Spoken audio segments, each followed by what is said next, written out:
Last year, I made about a total of $155 on the Amazon affiliate links. And honestly, for the amount of work I was putting into it, that is terrible. I mean, it was just terrible numbers. I was making YouTube videos, I was dropping affiliate links, I was trying to figure out every tool or product that I was using in a video, just dropping the links randomly in the video descriptions and hoping that people would see what I was using, want to research it, click, and then purchase. And that was not a strategy at all. That was just, it was poor planning on my part. So starting the second quarter of this year, I changed the strategy. In the last video, I talked about how I started spinning all these plates, starting all these jobs, and I really didn't have a plan or structure in place.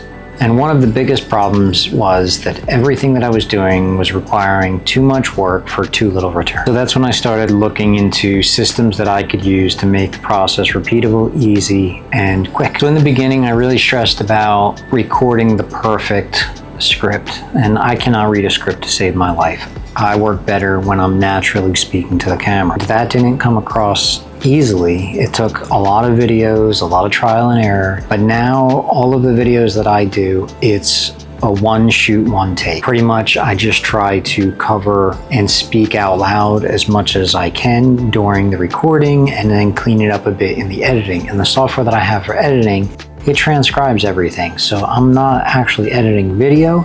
It's more like editing a Word document and then just cutting everything together. And that helps with pacing and everything like that. I do try to limit the amount of ums and ahs and all of that. And I just learned to develop a way of taking pauses. When I pause, it makes it easier when I'm editing because I can just take that audio track and see where it dips and then slice it up. That has saved me so much time and stress when it comes to making recordings for Amazon, for TikTok, for YouTube, for Instagram, Facebook, all of the platforms. I do it the same way across everywhere. The camera setup is easy. I have my Sony ZV-E10 that I use for 90% of my recording. I also have a new DJI Nano, which I use for my secondary shots. And then every once in a while when I need a on-the-go shot, I'll just grab my iPhone with my lav mic hookup and I'll record on the go.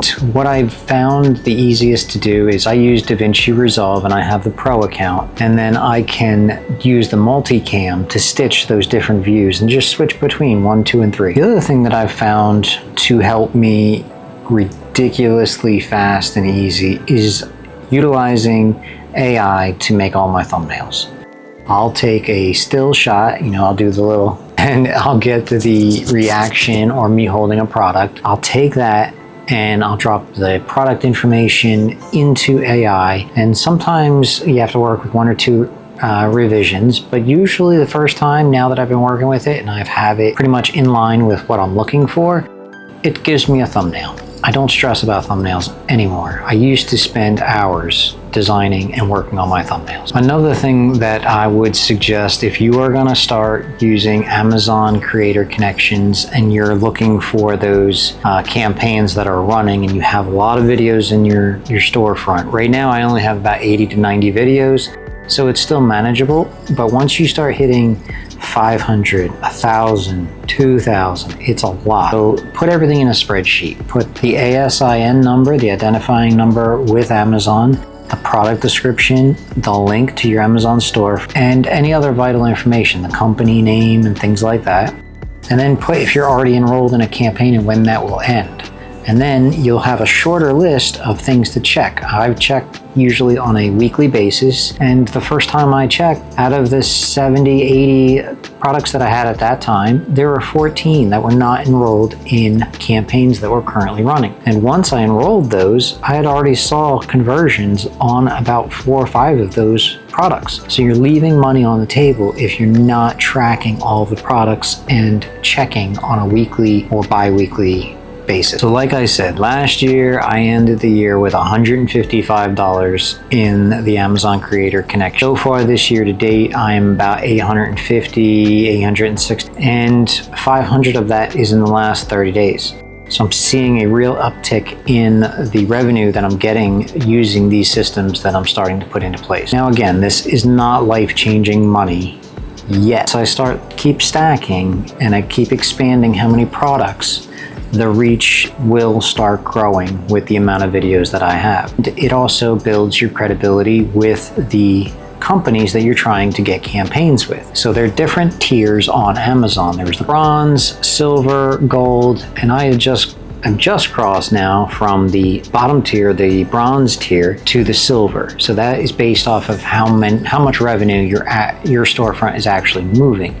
So it helps with reaching out to companies to show that your campaigns are more effective because the product is moving. I think a lot of creators overcomplicate everything. I know I did in the beginning, and I may even still be doing that now, but I'm slowly starting to simplify everything and get solid structures in place. I mean, better cameras, better edits, better graphics, better thumbnails. These are things that you think about, but they're not really things that you need to jump on and improve. You can do a lot right out of the gate with a standard phone or a standard camera. You know, I fell into that trap and I bought this Sony ZV-E10 because that was the big camera 2 years ago for the time. And granted, it did help me out on some of my hardware issues because at the time I had a hard time connecting my phone and transferring the videos out, or I didn't have enough storage. So for me, having a dedicated camera for the job with SD cards that I could just put in and take out to transfer my files, it saved me so much aggravation that it was worth the cost. But if I was to suggest any sort of technology for you to invest in first, it would be this. It would be a good microphone. People will forgive bad video to a point. They will never forgive bad audio. So if you sound better than anybody else's review, they're going to watch your review because they can understand what you're saying. And if you can remove a lot of those filler words, the ums, the ahs, the hey guys, check this out, just be very clear. I do woodworking. I enjoy products that I can rely on. I've used this product and I have been able to rely on it. Or it broke when I took it out of the box. You have to be able to be honest about what you're reviewing. Don't just say everything is great. If you can't figure something out when you are installing it or assembling it, mention that. Say how difficult it is, and not just that it's difficult and it's terrible. If you figure it out, tell the people that are going to be potential customers, hey, this thing was a little difficult, but once you figure out that there's a little clip underneath and you need to twist it this way, everything works out well. Because that installation instructions may be missing from the supplier, or it may just not be clear. And if you can clear that problem up for them, you're helping them. And it makes your content have value. Now, I haven't even gone deep into how to reach out to companies and how to get product for free. The product that I'm reviewing on my storefront is not product that I'm purchasing. I haven't purchased hardly any of the product that I review. I get it all for free, and the majority of them I do get paid to make the reviews. If I have a conflict, I'll tell them, look, I cannot endorse your product. You want me to send it back, I'll send it back. Again, it's not just product that they send me willy-nilly. I mean, I'm requesting. So I'll go into the portal and I will see product that I think that I can use or demonstrate successfully. And then I request that. And if it doesn't live up to my standards, I'll let them know that either I can discard the product or I can return the product, but I will not be reviewing the product. But if you guys want me to go into detail on how you can get product and how to reach out to companies to request product, even if you don't have a large following, if you have a small channel, a lot of companies are looking for small channels. So if you're like me, where you have 1,000, 2,000, 3,000, and you're under 5,000 subscribers, and you think that you have to wait until you get to 10,000 subscribers to request product, that is not true at all. I was getting product when I only had 1,000 subscribers or 800 subscribers. You do not need a large following. You just need to be clear with your request and be clear with your deliverables. Now, I'm not saying that you're going to get product and you're going to get paid to take the product. That takes a little bit more time, and you have to be more structured with those requests. If you want, I can make a whole entire different series on how to do that, how I would go about doing it, and leave comments in the video description below. Like, what is your current niche? You know, are you doing technology? Are you doing fashion? And I can try to give you some pointers if you're open to that. All right, so that is the second video. I do appreciate everybody that has subscribed. I think we're up to 3 subscribers now, which is awesome. And as you probably are figuring out, any of the long form videos that I'm putting out there, I'm cutting up into shorts, and I'm putting those out on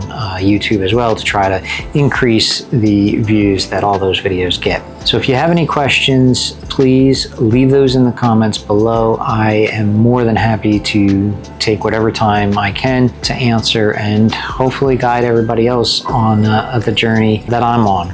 So until next time, my name is Steve. Take care.